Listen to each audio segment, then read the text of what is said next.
welcome to Growth Time Live. And today I'm excited. We are just 3 weeks away of having completed 3 weeks away from almost 1 year of every Wednesday doing Growth Time Live. Pretty cool, pretty amazing. And no, it hasn't been comfortable, it hasn't been easy, but growth never is. And if you're moving a mission, if you're moving a vision forward, man, growth is the pathway to get there. So look, today I want to do a quick life coaching on really how to break through being offended. Yeah, wrong, cheated, slighted, disappointed. How to break through being offended and that offense that sits with you. Yeah, you know the one you're probably thinking about right now. The person, professional world, from a leadership world, the one that's on your mind. Like, man, how do you break through that? So I'm going to give you 3 quick coaching tips on how to do that and how to start playing offense against the offense. Yeah, it's a sports analogy, but I love sports. You got to get buckets. You got to play offense to move your vision forward. And that offense and being offended can be a stumbling block. It could grind you to a halt and just trip you up. But we all know that offenses are part of the game. You know, I had a client recently that we brought this topic up. As a coaching client, and he brought up this topic of being offended. And I thought, wow, how common is that? How many times do we feel offended in life or our leadership? Like our world's filled with it. It's like walking on eggshells. You know, you can't not say something or do something that might offend a person or a group.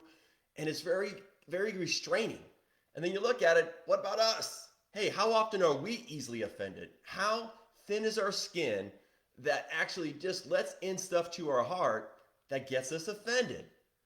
Well, it's unavoidable. Look, even if the truth, Jesus himself said, offenses will come. We shouldn't be surprised. But really, it's about how we play offense, and the speed of how we handle that offense will determine how fast that offense, you and your mission go forward. All right, so let's look at it.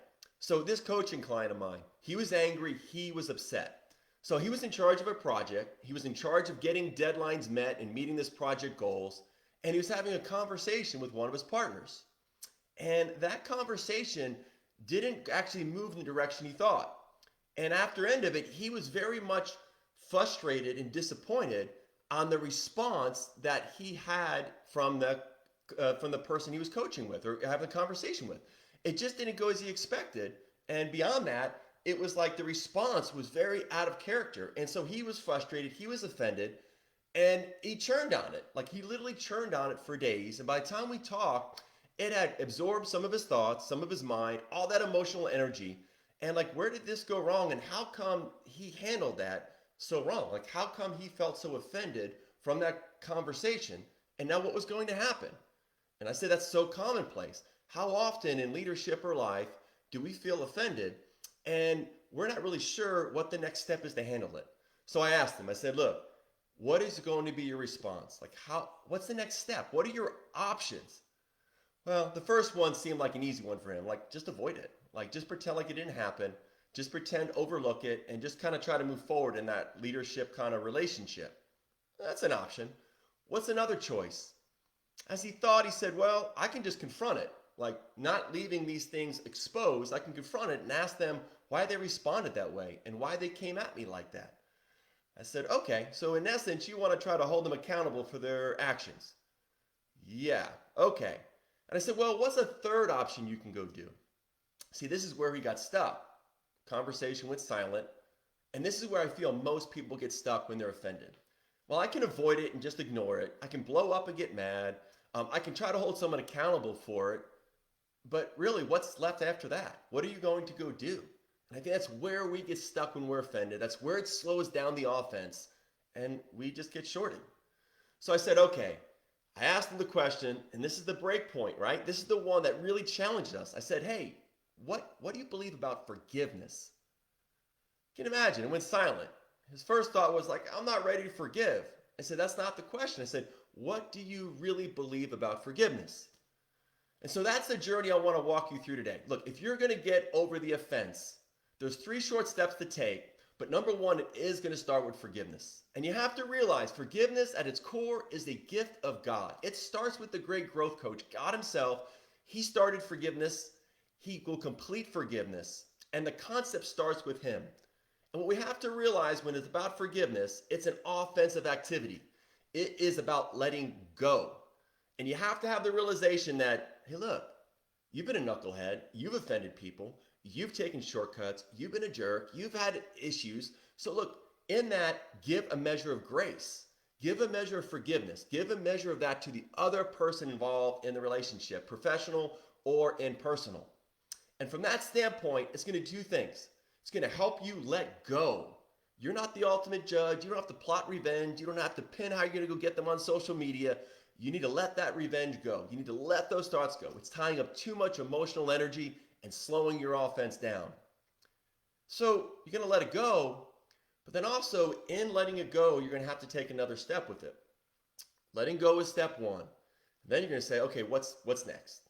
What's next after this forgiveness part? After I let it go, what am I going to go do? Well, here's what you're going to go do. You're going to try to go get clarity. That's step two. Try to get clarity with the relationship. My particular client was still going to have to work with this person. They're still going to have to navigate that journey, and he needed clarity. Clarity with humility is going to solve some of the challenges. Understand, hey, what did I do in this conversation that may have caused that person to react a certain way? What did I do differently, or what could I have done differently? If you approach that with humility, you'll get a good response.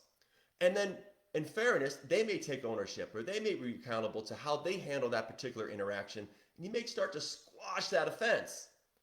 But let's say you don't. Let's say you get that person who you realize that we're never going to see eye to eye on the same page, but you still need to move offensively forward past this offense.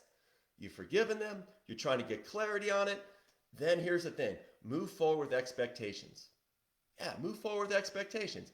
Ask yourself, ask them, let's reset.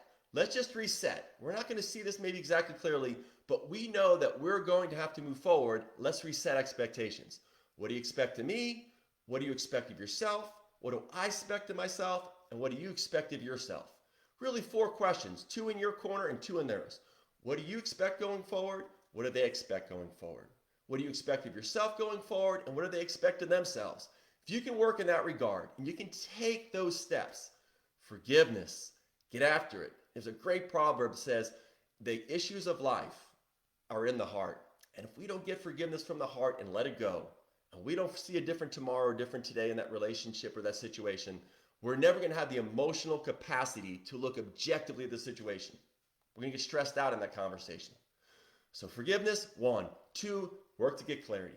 Work to get clarity, see if you can clear the air. Start with you, start with humility. Was there anything different you could have done? Can you approach it a different way?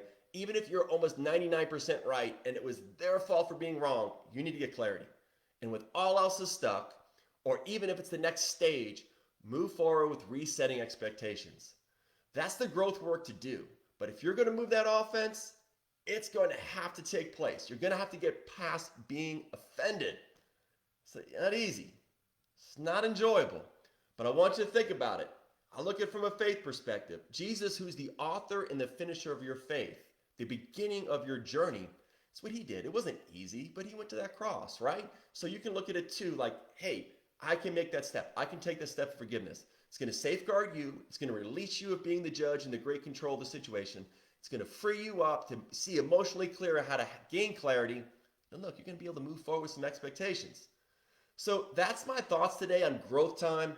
It is a big nugget. It's a big bucket to try to talk through. There's a lot to be said, but the short of it is, which I'm trying to impress, is don't let yourself be offended and not work to resolve it.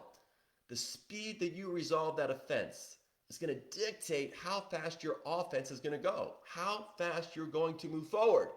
So go do it. I'm not saying it's easy, but you can do it. You can be that great leader, that great influencer, and just dominate an offense being offended.